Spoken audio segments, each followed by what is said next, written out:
Welcome to another special edition of Mysteries of the Superstition Mountains. And right now, I'm very excited for you to see the interview I did with Clay Wurst about, well, the Dutchman's last days. Well, the Dutchman ended up filing a homestead on the south bank of the Salt River near what is now the present site of Phoenix. It was along what was called Henshaw Road, at that time nothing but a dirt track. But he filed on a quarter section of land, built a pretty decent adobe home, planted a big garden, got himself up a bunch of chickens, even planted a small field of barley. And when the census taker came by, he gave himself in as a farmer. Well, in the ensuing years, he discovered the lost Dutchman mine, apparently while he was searching for the lost Doc Thorne mine. But he was living in his adobe in February of 1891 when the Salt River flooded. And even before the waters of the Salt River got to his home, there was a ditch called the Dutch Ditch that crossed his property, a big irrigation ditch from the northeast to the southwest. That ditch overflowed, washed away his adobe.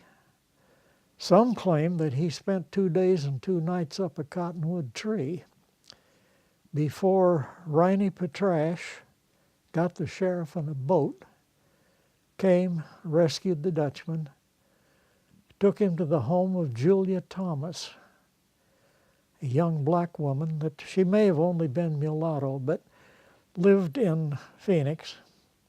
All right, so what's the connection between Jacob Waltz and Julia Thomas? It was interesting how she came to know the Dutchman, because the Dutchman, Julia had married a man named Emil Thomas up in Denver, had moved down to Phoenix, and with them brought this young lad, Reinhardt. They called him Riney Petrash. The Thomas family and the Petrash family had become good friends when they lived in Denver. And Julia and Emil brought Riney with them down to Phoenix, rented a adobe on Jackson Street, and set up a bakery and a confectionery on Washington Street. And Riney, as a young lad, helped there with the bakery. Well, one day the Dutchman walked into Julia's bakery and without thinking simply addressed her as V. Gates, and was astounded when she started a conversation in perfect German. So there was a German connection between the two of them. Her father was named Kalm. He was evidently German, but there is also a story that Julia grew up in a family where her parents were domestic servants in a German-speaking household.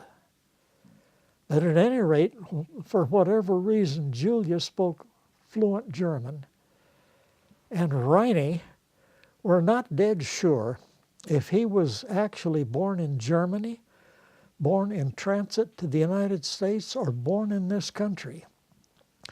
But at any rate, Riney grew up learned to talk in a German-speaking household. And Riney was fluent in German. And this was the bond that formed between Julia Thomas, Riney Petrash, and Jacob Waltz the Dutchman. Whenever they were together, they always spoke German. Why the heck did he end up at Julia Thomas's place? Well, in the months between February of 1891 and October of that year when the Dutchman died, he lived at Julia's, and Julia was his caretaker. And a number of times she asked him, Grandpa, she called him Grandpa, she said, you know, you're not well. He'd contracted pneumonia. for the result of his exposure when he was trapped in the flood. He said, "You're not really well and you're not getting any younger. Don't you think it's time you told Riney and me how to go to the mine?" So I've heard stories that the Dutchman helped Julia Thomas out financially. Julia's husband, Emil, abandoned her and left her in Phoenix with this bakery, owing about $3,000 worth of unpaid bills, no way whatever of paying for them. And she broke down in front of the Dutchman and was amazed when he told her not to worry, that all of this would be taken care of. She was more amazed when he showed up a few days later with about 30 pounds of extremely high-grade gold ore. And all of Julia's bills, all of her debts around Phoenix, were paid with high-grade gold ore. The Dutchman also drew a draft on Wells Fargo for $2,500 to an outfit, I'm not sure, it may have been in Chicago, for an ebony and marble soda fountain that Julia had installed in her confectionery and bakery. That's when Julia, finally realizing that the Dutchman had a source of gold, asked him, "Don't you think it's time that you told Riney and me how to go to the mine?" Because the Dutchman by then was quite indisposed. Okay, wait a minute. I thought that Jacob Waltz didn't want anyone to know where his mine was. He was not the least bit offended by the question. He thought it was perfectly natural that someone should know where this gold of his was coming from. And he said in the spring, when the weather's warm and there's still water in the canyons, we'll get a light wagon and a team and a camp outfit, and we'll go out to the board house. And he said, we'll have to leave the wagon there. He said, I'll ride one of the horses, we'll pack the other one, and you and Riney wear your old heavy clothing because we've got to pack back into some terribly rough, brushy country. And he said, if I'm not able to travel, I'll have to stay there at the board house with the woman and the 3 children. And I'll point the way and direct you as best I can. You'll have to go over the ridge north of the board house. All right, what is and where is the board house? Now, the board house was the old Cavanis place. Matt Cavanis was the first rancher to actually settle in the Superstition Mountain area. But he was initially a freighter. He had a freight contract hauling Silver King ore with a 20-mule ox team overland to Fort Yuma, where it was shipped by sea around the Baja Peninsula to a smelter in San Francisco. This was before the mill was built there at Pinal. And on one of his back hauls, rather than deadheading back empty, he brought back a load of East Coast lumber that had been shipped around Cape Horn and built the first board house in this part of the country. There wasn't a sawmill built in Arizona until one was built up at Flagstaff. It was a few years after that. But at that time, at least, there were no mill-sawed lumber here available in the Salt River Valley. The people then built with what they had. It was either stone or adobe.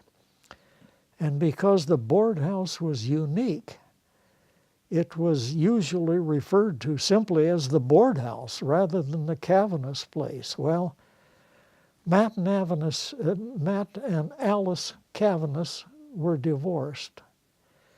And in the divorce settlement, she got the ranch and he got the freighting outfit. And she lived there at the ranch with their 3 children, Albert, Aaron, and Anson. Albert was the first white child born in Phoenix. So when the Dutchman talked about going out to the board house, and that if he was not able to travel, he'd have to stay at the board house with the woman and the 3 children, there's absolutely no question but what the Dutchman's point of departure to take Julia and Riney to the mine was the Cavanis Ranch. This is unquestionable. Now, in later years, stories came out that the Dutchman mine was right here at Goldfield, usually by someone that had mining properties for sale at Goldfield, wanting to present them as the Lost Dutchman mine. The Lost Dutchman mine is not here at Goldfield.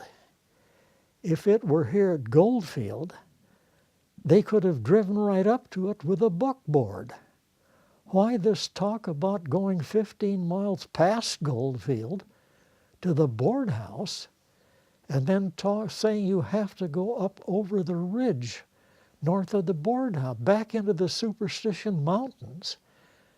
No, the Lost Dutchman mine is not here at Goldfield. It's back in the Superstitions, somewhere out there.